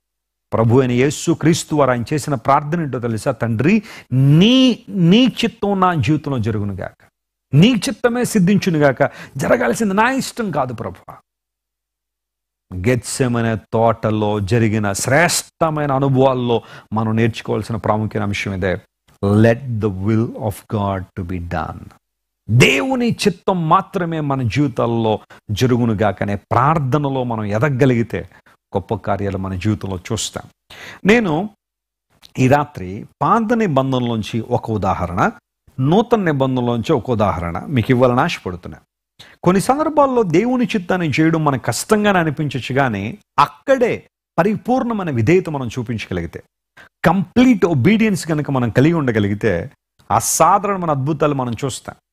అన్యూజువల్ మిరకల్స్ మన జీవితంలో జరగాలంటే కంప్లీట్ సబ్మిషన్, సరెండరెన్స్, దేవునికి మనం సంపూర్ణంగా సమర్పించుకోవడం, ఆయన చిత్తానికి లోబడడం, పరిపూర్ణంగా విధేయత చూపించడం. ఈ రోజుల్లో చాలామంది దేవుని బిడ్డలు ఎలా ఉన్నారంటే పార్షియల్ ఒబీడియన్స్లో ఉన్నారు. చాలామంది సగం వరకు దేవుని మాట వింటాం, సగం నా చిత్తం జరగాలని, నా ఇష్టం జరగాలనుకుంటారు. మనకు అనువైన విషయాలన్నీ కూడా, మనం లోబడగలిగే విషయాలన్నీ కూడా లోబడిపోతున్నాం. ఏదన్నా కొంచెం కష్టంగా అనిపిస్తే ఇది మాత్రం నా పర్సనల్ అకౌంట్లో వేయాల్సిందండి, ఇది ప్రైవేట్ మ్యాటర్ అండి. ఏంటి ప్రైవేట్ మ్యాటర్ నీకు? దేవుని దగ్గర ప్రైవేట్ మ్యాటర్స్ ఏంటి నీకు? చాలామంది ఇది నా ప్రైవేట్ మ్యాటర్ అండి, ప్రైవేట్ ఇష్యూ అండి, నేను ఎవరిని ఇందులోకి జోక్యం చేయనివ్వనండి, ఆఖరికి దేవుడు కూడా రావడానికి వీల్లేదండి అన్నట్టుగా కొంతమంది ప్రవర్తిస్తుంటారు. పార్షియల్ ఒబీడియన్స్ చాలా మందిలో కనబడదు, సంపూర్ణ విధేయతలకు రావడం లేదు. కొంతమంది భక్తి జీవితం కూడా ఈ రోజున ఎలా అయిపోయిందంటే ఓ 30 రోజులకు, 40 రోజులకు, ఒక 50 రోజులుగా పరిమితం అంతే. సంవత్సరంలో 360 రోజుల్లో ఓ 40 రోజులు కరెక్ట్గా ఉంటే చాలండి, ఇంకా మిగతా రోజులు ఎలాగ బతికేసినా పర్లేదు, ఈ 40 రోజులు మనకు బాగా ఉపయోగపడతాయి అన్నట్టుగా 40 రోజులకు మాత్రమే చాలామంది భక్తిని పరిమితం చేస్తున్నారు. అందరూ అలా ఉంటారని అనట్లేదు, కానీ చాలా మటుకు ఇలాగే జరుగుతుంది. ఈ 40 రోజులు నేను మాంసం తినండి, పువ్వులు పెట్టుకోనండి, ఈ 40 రోజులు ఎవరిని ఏమన్నండి, ఎవరిని తిట్టనండి, కొట్టనండి, తాగనండి, లేకపోతే వ్యభిచారం చేయనండి, అబ్బా 40 రోజులు మాత్రం చాలా పరిశుద్ధంగా ఉంటానండి, ఇంకా ఆ తర్వాత చూసుకోండి మన తడాక ఎలా ఉంటుంది అన్నట్టుగా చాలామంది జీవిస్తూ ఉన్నారు. దేవుడు అది కోరుతున్నాడా మన నుంచి? అలాంటి జీవితం దేవుడు మన నుండి ఆశిస్తుంది. అనుదినము, చెప్పండి ఈ మాట నాతో, అనుదినము, ప్రతిరోజు నీ భక్తి కన్సిస్టెంట్గా ఉండాలి. అంతేగాని కొన్ని రోజులు పరిమితం చేసి మిగతా రోజులు నీ ఇష్టానుసారం జీవించడానికి కాదు. నువ్వు ఎక్కడున్నా దేవునికి మహిమార్థంగా, దేవుణ్ణి గణపరిచే వ్యక్తిగానే ఉండాలి. సో నా ఇష్టం కాదు ప్రభువా, నీ చిత్తమే సిద్ధించునుగా, కానీ దేవుని సన్నిధిలో మనం ప్రార్థన చేసేవారం ఉండాలి. మన ప్రార్థన జీవితం అంతవరకు ఎలివేట్ అవ్వాలి, అంతవరకు మన ప్రార్థన జీవితం అభివృద్ధిలోనికి రావాలి. దేవుడు అదే కోరుతున్నాడు. పాత నిబంధనలో ఒక వ్యక్తిని పరిచయం చేస్తాను, అతని పేరు దావీదు. అందరూ చెప్పండి ఆయన పేరేంటి? దావీదు. 40వ కీర్తన దగ్గరికి రండి ఒకసారి. అందులో దావీదు భక్తుడు ఏమంటాడో చూద్దాం. 40వ కీర్తన 8వ వచనం చదువుతున్నాను చూడండి. Psalm 40 and verse 8. నా దేవా, నీ చిత్తము నెరవేర్చుట నాకు సంతోషము, నీ ధర్మశాస్త్రము నా ఆంతర్యములో ఉన్నది. చూడండి ఇక్కడ ఏమంటున్నాడు? I delight to do thy will, O my God. నా దేవా, నీ చిత్తము నెరవేర్చుట నాకు సంతోషం. దావీదు భక్తుని జీవితంలో దేవుని చిత్తాన్ని నెరవేర్చడం సంతోషం. మనకేంటి సంతోషం? మనకి ఎలాంటి విషయాల్లో సంతోషం? మన ఇష్టాలు ఒక్కటి కూడా తప్పిపోకుండా జరిగిపోతూ ఉంటే చాలా సంతోషంగా ఉంటుంది. దాని కొరకు ఎంతమందిని బాధ పెట్టేసినా పర్లేదు అనుకుంటా. కానీ భక్తుడైన దావీదు తన జీవితంలో ఒక పరిపక్వత కలిగిన స్టేట్మెంట్ చేస్తున్నాడు. అదేంటంటే, నా దేవా, నీ చిత్తము నెరవేర్చడం నాకు సంతోషం. ఈ సిలువ ధ్యానాల్లో మనందరం కూడా ఎదగాల్సిన ఒక అంశం ఏంటో తెలుసా? ప్రభువా, నా జీవితంలో, నా వ్యక్తిగత జీవితం, నా కుటుంబ జీవితంలో నీ చిత్తం జరుగునట్లుగా నేను సంపూర్ణంగా నీకు సమర్పించుకుంటున్నాను ప్రభువా. అలాంటి ప్రార్థన మనం చేద్దామా? దావీదు దేవుని చిత్తాన్ని చేయడం ఎలా సంతోషించాడు, ఎలా ఒప్పుకున్నాడని ఆలోచన చేస్తే, సమూయేలు 2వ గ్రంథంలో 7వ అధ్యాయం దగ్గరికి వస్తే ఒక మాటను మీకు జ్ఞాపకం చేస్తాను చూడండి. సమూయేలు 2వ గ్రంథం 7వ అధ్యాయం 13వ వచనం చదువుదాం ఒకసారి. 2 Samuel chapter 7 verse 13. దావీదు ఏ విధంగా దేవుని చిత్తానికి లోబడ్డాడనే విషయం ఇక్కడ గమనిద్దాం. అతడు నా నామ ఘనత కొరకు ఒక మందిరమును కట్టించును, అతని రాజ్య సింహాసనమును నేను నిత్యముగా స్థిరపరచెదను. ఇప్పుడు 18వ వచనం కూడా చదువుదాం ఒకసారి. వర్స్ 18. దావీదు రాజు లోపల ప్రవేశించి యెహోవా సన్నిధిని కూర్చుండి ఈలాగు మనం చేసెను, ప్రభువా యెహోవా, ఇంతగా నీవు నన్ను హెచ్చించుట నేను ఎంతటి వాడనో, నా కుటుంబం ఏ పాటిది. ఈ 2 వచనాలు ఎందుకు చదివించానంటే, దావీదు సంపూర్ణంగా రాజ్యాధికారాన్ని తన చేతిలో పెట్టుకున్న తర్వాత మందసాన్ని కూడా తీసుకొచ్చేసాడు యెరూషలేముకి. ఇంకా తాను అనుకున్నవన్నీ జరిగిపోయినాయి. ఇప్పుడు దావీదు దేవుని కొరకు ఒక మందిరం కట్టాలనే ఆశ అతనిలో బయలుదేరాడు. దేవుని కొరకు ఒక మందిరం కట్టాలని. ఇలాంటి ఆలోచనలో ఉన్నప్పుడు దేవుడు ప్రవక్త అయిన నాతాను, అందరూ చెప్పండి అతని పేరేంటి? నాతాను. నాతానుకు కనబడి దేవుడు కొన్ని విషయాలు బయలుపరిచాడు. మీరు జాగ్రత్తగా సమూయేలు 2వ గ్రంథం 7వ అధ్యాయం 4వ వచనం నుండి, ఆ రాత్రి యెహోవా వాక్కు నాతానుకు ప్రత్యక్షమై సెలవిచ్చిందేమనగా. సో ప్రవక్త నాతానుతో దేవుడు మాట్లాడుతూ ఆ క్రింద వచనాలన్నీ కూడా రాస్తూ మనం చదివాం. అక్కడ దేవుడు దావీదును అన్నాడు, దావీదు, నేను నీ సంతానాన్ని దీవిస్తాను, నీ కడుపును పుట్టి నీ కుమారుడు నా నామ ఘనత కొరకు ఒక మందిరాన్ని కట్టేస్తాను అన్నాడు. ఇది నాతాను ద్వారా దేవుడు దావీదు కన్వే చేసిన మెసేజ్ ఇది. వాస్తవానికి దావీదు దేవుని రాజ్యాన్ని స్థిరపరచడానికి చాలా ప్రయాసపడ్డాడు. వి నో, చుట్టూ ఉన్న శత్రురాజుల నోళ్లు మూయిపించాడు, వారందరి మీద విజయాన్ని సాధించాడు. యెరూషలేము పట్టణాన్ని మునిపెన్నడూ లేనంత గొప్పగా చాలా చక్కగా తీర్చిదిద్దాడు. దేవుని మందసాన్ని కూడా తీసుకొచ్చేశాడు. యెబూసీల్ని జయించేశాడు.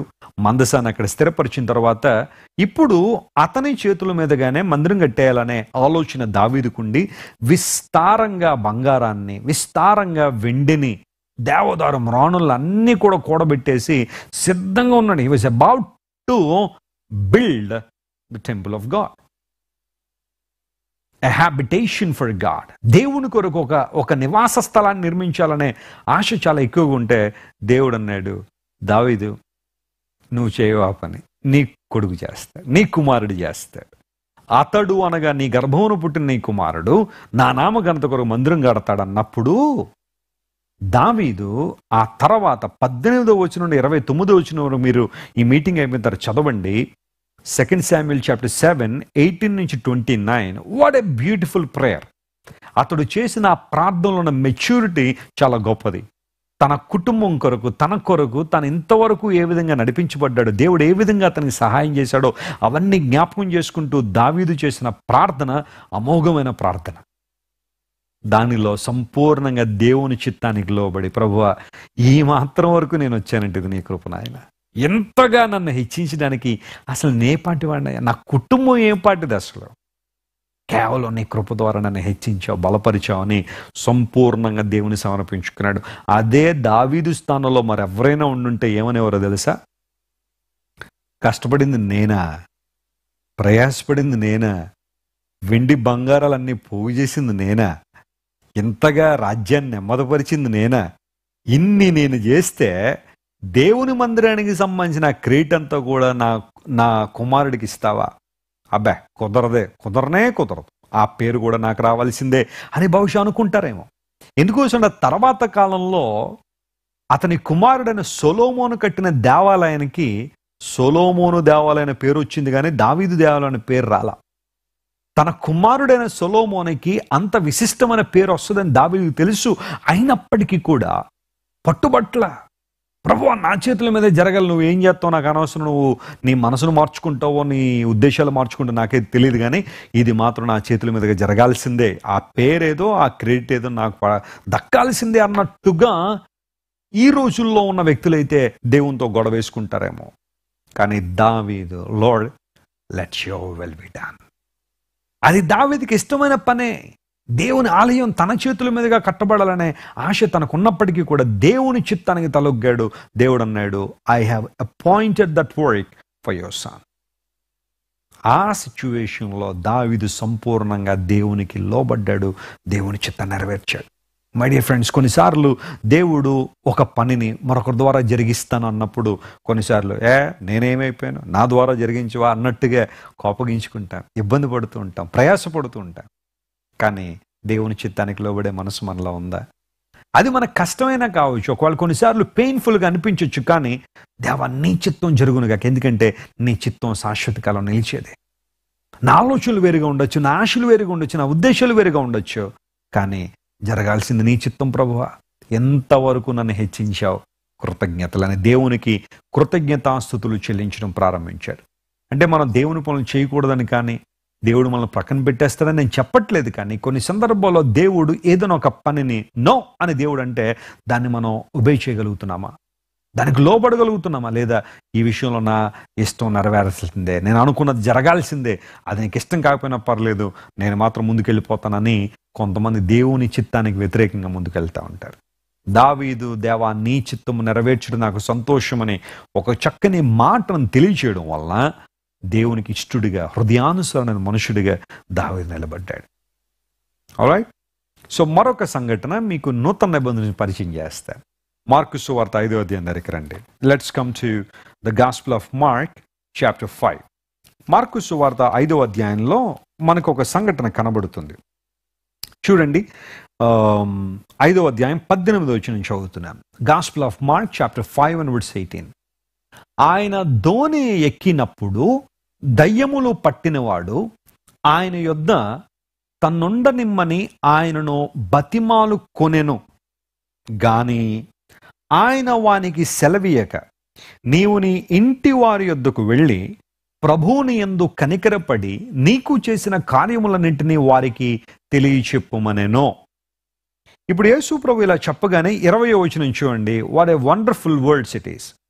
వాడు వెళ్ళి యేసు తనకు చేసినవన్నీ దెకపొలిలో ప్రకటింపనారంభింపగా అందరూ ఆశ్చర్యపడిరి. All men did marvel. అందరూ ఆశ్చర్యపడ్డారట. ఇక్కడ ఈ సంఘటన దాని నేపథ్యం మనందరికీ తెలుసు. ఒక యవనస్తుడు గెరాసేనుల దేశంలో, గదరేనుల దేశం అని కూడా అనొచ్చు, ఆ దేశంలో దయ్యములు బట్టి ఉన్నాడు. అతడు ఎంతమంది అతన్ని సాధు చేద్దామని ప్రయత్నం చేసినా ఎవరు సాధు చేయలేకపోతున్నారు. సంకెళ్ల చేత బంధించిన అలా తెంపుకుని వెళ్ళిపోతున్నాడు. సంకెళ్ళు ఆ దురాత్మక బలంతో అతడు ప్రవర్తిస్తున్నాడు. అందరూ సమాజంలో నివసిస్తుంటే అతడు వెళ్ళి సమాధుల్లో నివసించడం ప్రారంభించాడు. సమాధుల్లో బ్రతుకుతున్నాడు. అతని జీవితం పరిశీలన చేస్తూ ఉంటే తల్లిదండ్రులకు సంతోషం లేదు, ఊరి వారికి సంతోషం లేదు, చుట్టూ ఉన్నవారికి సంతోషం లేదు. ఒక భయకంపితన వాతావరణంలో యవనస్తుడు బ్రతుకుతున్నాడు. ఆ వ్యక్తి జీవితం అంతా కూడా పతనావస్థలోనికి వెళ్ళిపోయిన దురాత్మలు అతన్ని నియంత్రిస్తున్నాయి. ఈవిల్ స్పిరిట్స్ అనేవి ఉన్నాయి. బైబిల్ ప్రకారం దురాత్మలు ఉన్నాయి. అపోస్తలుడైన పౌలు అంటాడు, మనం పోరాడుతుంది దురాత్మల సమూహంతో అన్నాడు. ఈవిల్ స్పిరిట్స్ అనేవి ఉన్నాయి. దేవదూతలు, ఏంజల్స్ అనేవి రెండు రకాలు. ఒకటి దేవుని చేతిలో దేవుని చిత్తానుసారంగా పనిచేస్తున్న దూతలు, మరికొంతమందిని ఫాలెన్ ఏంజల్స్ అంటారు, పడిపోయిన దూతలు. సో పడిపోయిన దూతలే దురాత్మలుగా అనేక మందిని పొజెస్ చేస్తూ ఉంటాయి. అనగా ఈ ఈవిల్ స్పిరిట్స్ అనేవి జంతువులను కొన్ని సందర్భాల్లో పొజెస్ చేసినట్టుగా దేవుని లేఖనాలు మనం చూస్తున్నాం. మనుషులను కూడా అవి ఆవహించినట్టుగా మనం చూస్తుంటాం. అయితే దేవుని బిడ్డలు యేసు నామాన్ని ఉచ్చరించడం వలన, క్రీస్తు మార్గంలో నడవడం వలన ఖచ్చితంగా దురాత్మల సమూహం మీద మనకిప్పుడు విజయం ఉంది. ఆమేన్, ప్రైజ్ ది లార్డ్. దేవుడు మనకు విజయాన్ని ఇస్తూ ఉన్నాడు. అయితే ఈ వ్యక్తి దురాత్మల చేత బంధించబడి భయంకరమైన జీవితాన్ని జీవిస్తున్నప్పుడు యేసు ప్రభు సముద్రం అద్దరికి వెళ్ళి, అంటే ఆ సముద్రాన్ని దాటి ఆ ప్రాంతానికి వెళ్ళాడు. ఆ వ్యక్తిని విడిపించడానికి యేసు ప్రభు ప్రాంతానికి వెళ్ళినప్పుడు ఆ సంఘటన అంతా మనకు తెలుసు. దేవుని కుమారుడా, నాతో నీకేమి, నన్ను బాధపరుచుకుమని దేవుని పేరిట ఆనబెట్టుచున్నానని బిగ్గరగా కేకలు వేస్తా ఉన్నాడు. 6వ వచనం చూడండి. వాడు దూరము నుండి యేసును చూచి పరిగెత్తుకుని వచ్చి ఆయనకు నమస్కారం చేసి, మార్కు సువార్త 5వ అధ్యాయం 6వ వచనం. వాడు దూరము నుండి యేసును చూచి పరిగెత్తుకుని వచ్చి ఆయనకు నమస్కారం చేసి, యేసు, సర్వోన్నతుడైన దేవుని కుమారుడా, నాతో నీకేమి, నన్ను బాధపరచుకుని దేవుని పేరిట నీకు ఆనబెట్టుచున్నానని బిగ్గరగా కేకలు వేశాడు. ఇప్పుడు యేసు ప్రభు వారు ఆ వ్యక్తిని చూసినప్పుడు వాడు కేకలు వేస్తున్నాడు, యేసు, సర్వోన్నతుడైన దేవుని కుమారుడా అనగానే యేసు ప్రభు బాగా సంబరపడి ఆనందపడిపోయి, బా ఏం పిలిచాడు, సర్లే వెళ్తున్నానులేని యేసు ప్రభు వెళ్ళిపోవాలా. దురాత్మలకి దేవుడు ఎవరో తెలుసు, యేసు ప్రభు గొప్పతనం ఏంటో తెలుసు. కొన్నిసార్లు మనకు అర్థం కావట్లే. కానీ ప్రభు యొక్క ఆలోచన ఆ వ్యక్తిని ఆ రోజున విడుదల చేయాలని, దురాత్మల ప్రభావం నుండి, దయ్యపు శక్తుల ప్రభావం నుండి అతను విడుదల చేయాలని ప్రభు అయిన యేసయ్య కోరుకున్నారు. వెంటనే ఆయన, అపవిత్రాత్మ ఈ మనుషుని విడిచిపోమ్మని వానితో చెప్పాను. యేసు ప్రభు అపవిత్రాత్మతో మాట్లాడుతున్నారు. ఈ వ్యక్తిని విడిచిపో అనగానే మనం చూసాం ఆ సంఘటన అంతా కూడా. ఆ వ్యక్తి he was set free by the power of Jesus. యేసు క్రీస్తు ప్రభు అతను విడుదల పొందడం, అతనిలో నుండి బయటకు వచ్చిన దురాత్మ లేదా అపవిత్రాత్మ అక్కడున్న పందుల్లోనికి వెళ్ళిపోయినప్పుడు అవన్నీ కూడా సముద్రంలో పడి చచ్చిపోయినట్టుగా దేవుని లేఖలో మనం చూస్తున్నాం. ఇక్కడ కొంతమంది అడుగుతూ ఉంటారు, వెస్లీ గారు, యేసు ప్రభు అన్ని పందులను సముద్రంలో పంపించేయడం వల్ల ఆ పందుల యజమాని నష్టపోయి ఉంటాడు కదండి, చాలా ఇబ్బంది పడిపోయి ఉంటాడు కదా, అంత నష్టాన్ని యేసు ప్రభు ఎందుకు తీసుకురావాలండి అని కొంతమంది అంటూ ఉంటారు. ఇక్కడ గమనించండి, ప్రభువు నేర్పించిన 2 పాఠాలు ఏంటంటే, ఒకటి, man's soul is very important then anything in the world. ప్రపంచంలో అన్ని జంతువుల కన్నా, అన్ని పక్షుల కన్నా, అన్ని పశువుల కన్నా మనిషి యొక్క జీవితం చాలా ప్రాముఖ్యమైంది. ఆ యానిమల్స్ అవన్నీ కూడా సముద్రంలో పడిపోవడానికైనా దేవుడు ఇష్టపడ్డాడు, కానీ ఒక్క వ్యక్తి నశించబడడం దేవునికి ఇష్టం కాలేదు. ఈ రోజుల్లో దుస్థితి ఏంటంటే, జంతువుల కన్నా విలువ కూడా కొన్ని ప్రాంతాల్లో మనుషులకు ఇవ్వట్ల. అది చాలా చాలా విచారకరం. ఒక జంతువుకి ఇచ్చే విలువ కూడా మనుషులకి ఇవ్వాలని సమాజంలో మనం బ్రతుకుతుంటే ప్రభువారు నేర్పించింది ఏంటో తెలుసా? ఒక మనిషి ప్రాణం చాలా విలువైంది, ఒక మనిషి జీవితం చాలా విలువైంది. అది మొదటి. రెండవది, గదరేనీయులు అనే ఈ ప్రజలు వాస్తవానికి ఇశ్రాయేలీలే. గాదు అనే ఆ ప్రాంతం వారికి ఇవ్వబడినట్టుగా చరిత్రకారులు చెబుతున్నప్పుడు వాస్తవానికి ఇశ్రాయేలీలు పందుల పెంపకాన్ని, పందులను మేపడం అనేది వాళ్ళ ఫర్బిడన్గా ఉండేది. వాళ్ళు అలాంటి పని చేయకూడదు. పందులను వారు మేపడానికి అనుమతించబడలేదు. ఆ సందర్భంలో వీరందరూ కూడా ఆ మాటలన్నీ మరిచి వారి ఇష్టానుసారం జీవిస్తూ ఉన్నప్పుడు దేవుడు ఆ పని చేయడంలో పొరపాటు ఏం కాదు. ఎందుకోసం? దేవుడు వద్దన్నప్పుడు వాటిని చేస్తున్నప్పుడు దేవుడు అలాంటి సిచ్యువేషన్ వారి జీవితంలో అనుమతించారు. అందుబట్టి వాళ్ళు ఎక్కడా కూడా యేసు ప్రభువుని నువ్వు చేసిన తప్పు అని అనలేదు, కానీ మమ్మల్ని వదిలి వెళ్ళిపోని బతిమాలారు. కానీ నువ్వు చేసిన తప్పు ఎందుకు ఇలా చేశాను ఎవరు అడగలే ఆయన. గమనించండి ప్రియులారా, ఇంకా డీటెయిల్డ్గా వెళ్తే చాలా విషయాలు ఉన్నాయి. అయితే ఈ రెండు విషయాలు జాగ్రత్తగా గమనిద్దాం. ప్రభు వారికి ఒక పాఠం నేర్పించాలనుకున్నాడు. మనిషి యొక్క జీవితం చాలా ప్రాముఖ్యం. ఇప్పుడు ఎప్పుడైతే ఈ వ్యక్తి స్వస్థత పొందాడో లేదా విడుదల పొందాడో, దురాత్మ శక్తుల ప్రభావం నుండి విడుదల పొందాడో, ఇతడు బట్టలు కట్టుకొని క్రీస్తు పాదాల దగ్గర కూర్చుంటే అందరూ ఆశ్చర్యపడ్డారట. ఆమేన్, ప్రైజ్ ది లార్డ్. బట్టలు కట్టుకొని, నిండుగా బట్టలు కట్టుకొని ప్రభు పాదాల దగ్గర కూర్చుంటే అందరికీ ఆశ్చర్యమైంది. ఈ రోజుల్లో కూడా కొన్నిసార్లు అదే అనిపిస్తుంది. నిండుగా బట్టలు కట్టుకునే వాళ్ళు చూస్తే ఆశ్చర్యంగానే ఉంటుంది ఈ రోజుల్లో ప్రపంచానికి. ఎక్కడ చూడండి అశ్లీలత, సినిమాల్లో లేకపోతే రకరకాలైన సోషల్ మీడియా ప్లాట్ఫామ్స్లో, డైలీ సీరియల్స్లోనో, మరియు ఇంకేంటి ఇప్పుడు ఇవి బాగా సోషల్ మీడియాలో చాలా వీడియోస్ తీస్తూ ఉన్నారు. ఎక్కడైనా చూడండి ఎంత అశ్లీలత పెరిగిపోయింది. మొన్న ఒక హీరోయిన్ ఎక్కడో మాట్లాడుతూ ఉంటుంది, నేను చాలా కష్టపడి పైకి వచ్చింది. ఏం కష్టపడి పైకి వచ్చావమ్మా నువ్వు? పొట్టు బట్టలు వేసుకున్నా, యువతను రెచ్చగొట్టే బట్టలు వేసుకుని అనేక మందిని పక్కదారి పట్టించడానికి పొట్టు బట్టలు వేసుకుని శరీరం అంతా కూడా కనబడేలాగా ఉండంట. నేను చాలా కష్టపడిపోయి పైకి వచ్చానంట. ఈ రోజుల్లో సెలబ్రిటీలు అంటే ఇలాంటి పరిస్థితులే కదా. అందరూ ఇలా ఉంటారు అంటలేదు, కానీ చాలా మట్టుకు ఇదే పరిస్థితి. కన్నుగొట్టు పైకి వచ్చిన వాళ్ళు, వ్యర్థమైన పనులు చేసి పైకి వచ్చిన వాళ్ళు, పొట్టు బట్టలు వేసుకుని పైకి వచ్చిన వాళ్ళు, అశ్లీలమైన భంగిమలు, అశ్లీలమైన దృశ్యాలు ప్రపంచానికి చూపించి పైకి వచ్చిన వాళ్ళు వీళ్ళే కదా. వాళ్ళ కోసం నువ్వు చొక్కాలు చింపేసుకునేది, వాళ్ళ కోసం నువ్వు జీవితాన్ని నాశనం చేసుకునేది. అలాంటి వాళ్ళ నువ్వు సెలబ్రిటీలు అని చెప్పి వాళ్ళ ఫోటోలు పట్టుకెళ్ళి ఇంట్లో తగిలించుకుంటున్నావు. ఆలోచించే ఒకసారి. సభ్యత, సంస్కారం, మర్యాద ఈ రోజున ఎక్కడ కనబడట్లేదు. నిండుగా వస్త్రాలు వేసుకుని ఎవరైనా కనబడితే అమ్మో ఆశ్చర్యమైన అంటున్నారు. ఈ వ్యక్తి బట్టలు కట్టుకుని ప్రభు దగ్గర కూర్చున్నాడట. అందరూ విస్మయం పొందారు. కారణం ఏంటో తెలుసా? ఒకప్పుడు ఇదే వ్యక్తి బట్టలు లేకుండా తిరిగాడు, ఇష్టానుసారం బ్రతికాడు, సాధు చేయలేకపోయారు, సంఖ్యలు తుత్తునీలుగా తెంచేసుకుని ఇష్టానుసారం బ్రతికాడు. కానీ యేసు ప్రభు అతన్ని ముట్టి బలపరిచాడు. ఇప్పుడు సభ్యతలోకి వచ్చాడు. సంస్కారం అబ్బింది. సంస్కారం అంటే కొంతమంది మా సంస్కారం ఎంత గొప్పదండి. ఏంటి సంస్కారం గొప్పది? ఏమి నేర్చుకున్నావు ఈ సంస్కారం? ఎవరిని గౌరవిస్తున్నావు నువ్వు? సాటి మనిషిని మనిషిగా చూడలేని సంస్కారం కొన్నిసార్లు ఎందుకు ఉపయోగపడద్ది అనిపిస్తూ ఉండదు. అప్పుడప్పుడు అడ్వర్టైజ్మెంట్లు వస్తూ ఏదో సోప్, సంస్కారవంతమైన సోప్ అంటాడు. ఈ రోజుల్లో సంస్కారం మనుషుల్లో ఉంటుందా? సోపుల్లోకి వెళ్ళిపోయి, సబ్బుల్లోకి వెళ్ళిపోతుంది సంస్కారం అంతా. ఆ వ్యక్తి ప్రభు దగ్గర కూర్చోడం, ప్రభు పాదాల దగ్గర కూర్చోవడం అసలు సిసలైన సంస్కారం.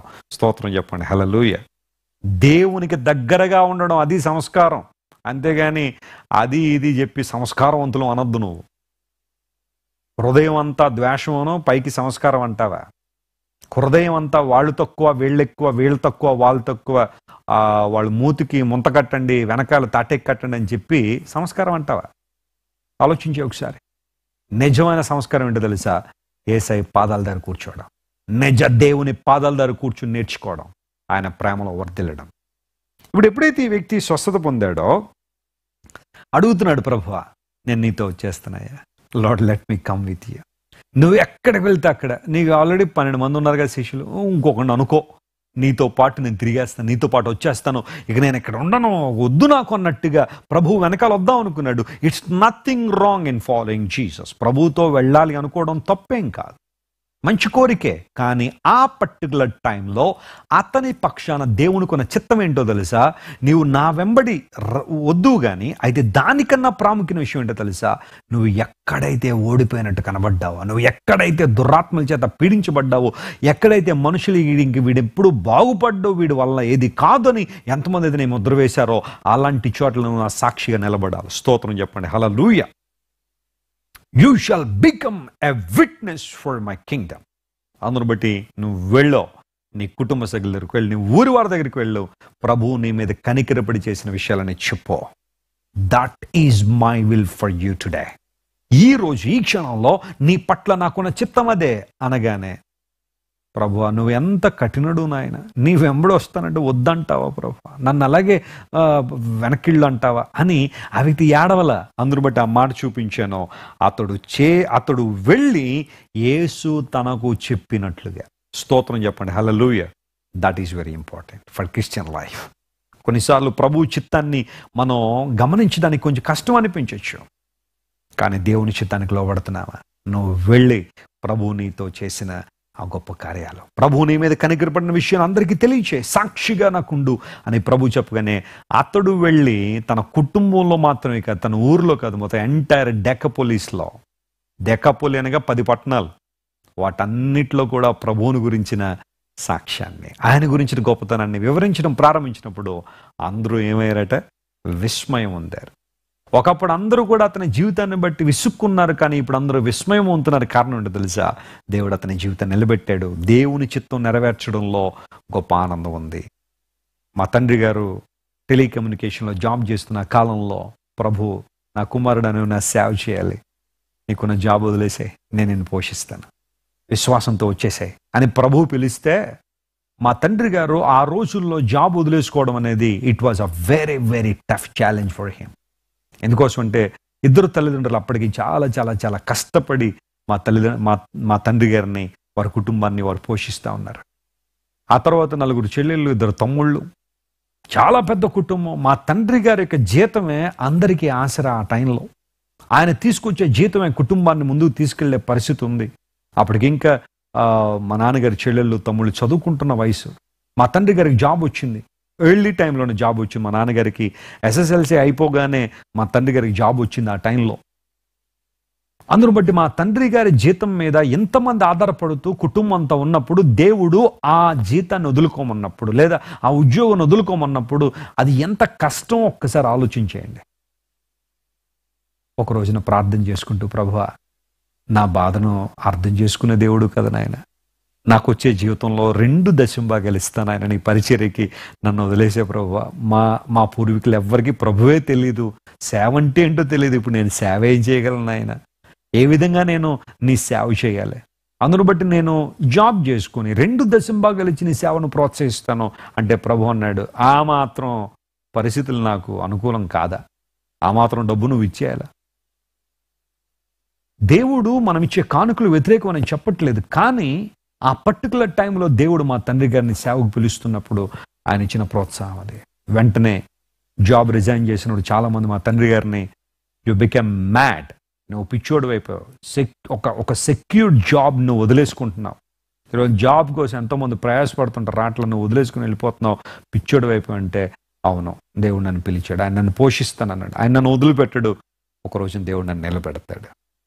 మీరందరూ దానికి సాక్షిగా నిలబడతారని నా తండ్రి గారు జాబ్ వదిలేసి వచ్చినప్పుడు అందరూ మా తండ్రి గారిని హేళన చేశారు, అపహాస్యం చేశారు. ఒక్క బైబిల్ 2 జతల బట్టలు పట్టుకుని మా తండ్రి గారు సువార్త సేవ పైన పెరిగిళ్ళు వదిలేసి. ప్రియులారా, నేను చెప్పగలను, కొన్ని సంవత్సరాలు, కపుల్ ఆఫ్ ఇయర్స్ అనేక ప్రాంతాలు తిరిగి, ఆంధ్ర రాష్ట్రం అంతా తిరిగి, అప్పర్ సీలేరు, అనకాపల్లి, వైజాగ్, శ్రీకాకుళం, విజయనగరం, ఆ తర్వాత నరసాపురం, పశ్చిమ గోదావరి జిల్లా నరసాపురం, పాలకొల్లు, ఆ తర్వాత విజయవాడ, హైదరాబాద్, ఈ ప్రాంతాలన్నింటిలో కూడా అనేక ప్రాంతాల్లో అనేక సభల్లో సువార్త ప్రకటించి ఎట్టకేలకు 1980వ సంవత్సరంలో రాజమండ్రిలో పరిచర్య ప్రారంభించారు. 2తో పరిచర్య ప్రారంభించారు. ఈ రోజున పరిస్థితి మీరందరూ చూస్తూ ఉన్నారు. దేవుడు ఎంతగా ఈ పరిచర్యను దీవించాడు, ఆశీర్వించాడు. కొన్ని వందల మంది సేవకులు ఈ పరిచర్య ద్వారా తర్ఫీదు పొందారు. ఆయా ప్రాంతాల్లో సంఘాలు నిర్వహించుకున్నారు. ఆయా ప్రాంతాల్లో పరిచర్యలు జరుగుతున్నాయి. దేవుని చేతిలో అత్యంత బలంగా అనేక మంది దైవజనులు వాడబడుతున్నారు. అంత మాత్రం కాకుండా మా ముగ్గురిని కూడా దేవుని సేవకు సిద్ధపరిచి, నేను, మా అక్క, మా తమ్ముడు, మాకొచ్చిన జీవిత భాగస్వాములు కూడా దేవుని సేవకులై, వారి కుటుంబాల్లోంచే, దేవుని సేవకుల కుటుంబాల్లోంచే దేవుడు మాకు జీవిత భాగస్వాములను ఇచ్చాడు. అందరం కలిసి దేవుని కృపలో వర్ధిల్లుతూ ప్రభు సువార్తను వెదజల్లుతున్నాం. ఇవన్నీ ఎందుకు చెబుతున్నాను తెలుసా? మా తండ్రి గారు ఆ రోజున దేవుని చిత్తానికి లోబడ్డారు, ప్రభు పిలుపుకు లోబడ్డారు. ఉన్నతమైన ఆశీర్వాదాలు. ఈరోజు ప్రియ దేవుని బిడ్డ, గెత్సెమనే తోటలోంచి మనం నేర్చుకునే మొట్టమొదటి అంశం ఇదే. Lord, let your will be done. నీ చిత్తము జరుగునుగాక, నీ చిత్తము జరుగునుగాక, నా ఇష్టం కాదు నీ చిత్తం. ప్రియ తమ్ముడు, చెల్లి, అక్క, అన్న, ఇంతవరకు నీ ఇష్టం అని తప్పు దారులు తొక్కి, తప్పు నిర్ణయాలు తీసుకుని దేవుని దూరం అయిపోయి బ్రతికేవేమో. ఈ రాత్రి ప్రభు నీతో మాట్లాడుతున్నాడు. ఒక మంచి నిర్ణయం తీసుకో. Take a wonderful decision for God and Neel down in his presence and say, lord, let your will be done. నీ చిత్తం నా జీవితంలో జరుగునుగాక అని ప్రార్థన చేద్దామా?